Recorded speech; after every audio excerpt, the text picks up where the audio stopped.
Guys കിണ്ടങ്ങാജി വ്ലോഗിലേക്ക് സ്വാഗതം. ഇന്നൊരു day in my ലൈഫാണ് ഗെയ്സ്. രാവിലെ നേരത്തെ വീച്ചെങ്കിലും പോണോ വേണ്ടോ എന്നുള്ള ചർച്ചയ്ക്കൊടുവിൽ പോവാന്ന് തീരുമാനിച്ചു. ബസ് മിസ്സായാലോ എന്ന് കരുതി ചേട്ടനെ കൊണ്ട് സ്കൂട്ടിയിലാണ് ഗെയ്സ് ആലങ്കോട് വരെ പോയത്. പക്ഷേ ബസ് മിസ്സായില്ല. അങ്ങനെ ബസ് കയറിയിരുന്നു, നേരെ കോളേജിലെത്തിയപ്പോൾ അതാ ആരുമില്ല. അങ്ങനെ കുറച്ച് കഴിഞ്ഞപ്പോൾ സാറ് വന്ന് ഞങ്ങളെ തിയേറ്ററിൽ കൊണ്ടുപോയി മിറാജ് കാണിച്ചു ഗെയ്സ്. മിറാജ് ഈ സിനിമ ഞാൻ ഓൾറെഡി കണ്ടതുകൊണ്ടും എനിക്ക് വീണ്ടും കാണാൻ താല്പര്യമില്ലാത്തതുകൊണ്ടും ഞങ്ങളൊരു 11:30 ചാടി ഗെയ്സ്. ചാടിയതല്ല, സാറിൻ്റെ അടുത്ത് പറഞ്ഞു സാർ ഞങ്ങൾക്ക് ബസ് ഉണ്ട് പോകണം എന്നുള്ളത്. അങ്ങനെ അത് കഴിഞ്ഞ് ഇറങ്ങിയപ്പോൾ സാർ പറഞ്ഞു ഒന്ന് വെയിറ്റ് ചെയ്യൂ, നമുക്ക് അരവണയൊക്കെ കഴിച്ചിട്ട് പോകാൻ. അങ്ങനെ അരവണ കഴിച്ചു ഗെയ്സ്. ഇതാണ് ഞങ്ങളുടെ ആഷിക് സാറും കിഷോർ സാറും. 4ാമത്തെ ദിവസം ഐശ്വര്യമായിട്ട് തുടങ്ങാന്ന് പറഞ്ഞ് വന്ന ഞാനാണ് ഗെയ്സ്. ദേ വന്ന പടം തിരിച്ച് വീട്ടിൽ പോകാൻ ഗെയ്സ്.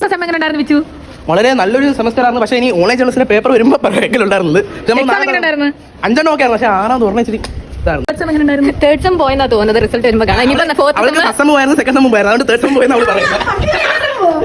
പഠിക്കുന്ന കുട്ടികൾക്ക് എല്ലാ സെമ്മിലും ഞാൻ പഠിക്കുന്ന ആളെ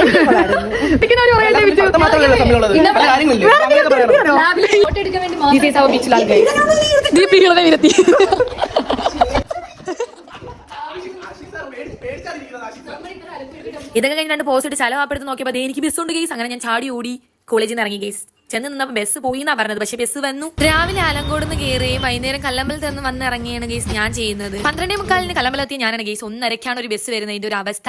1:30 ഞാൻ ബസ് കയറിയിട്ട് 2:05 ഗെയ്സ് ചെമ്പരത്തുക്കി വന്ന് ഇറങ്ങാൻ. പിന്നെ അവിടെ നിന്ന് അമ്മയെ വിളിച്ചു, അമ്മ വന്നു, വണ്ടി തന്നു, നമ്മൾ തിരിച്ച് വീട്ടിൽ എത്തി ഗൈസ്. അത് കഴിഞ്ഞ് കുറച്ച് മുന്തിരിങ്ങയും ബിരിയാണിയും കഴിച്ച് ഇന്നത്തെ വ്ലോഗ് ഞാൻ നിർത്തുന്നു. Tata bye bye. അടുത്ത വ്ലോഗ് അടുത്ത ദിവസം കാണാം. ടാറ്റാ.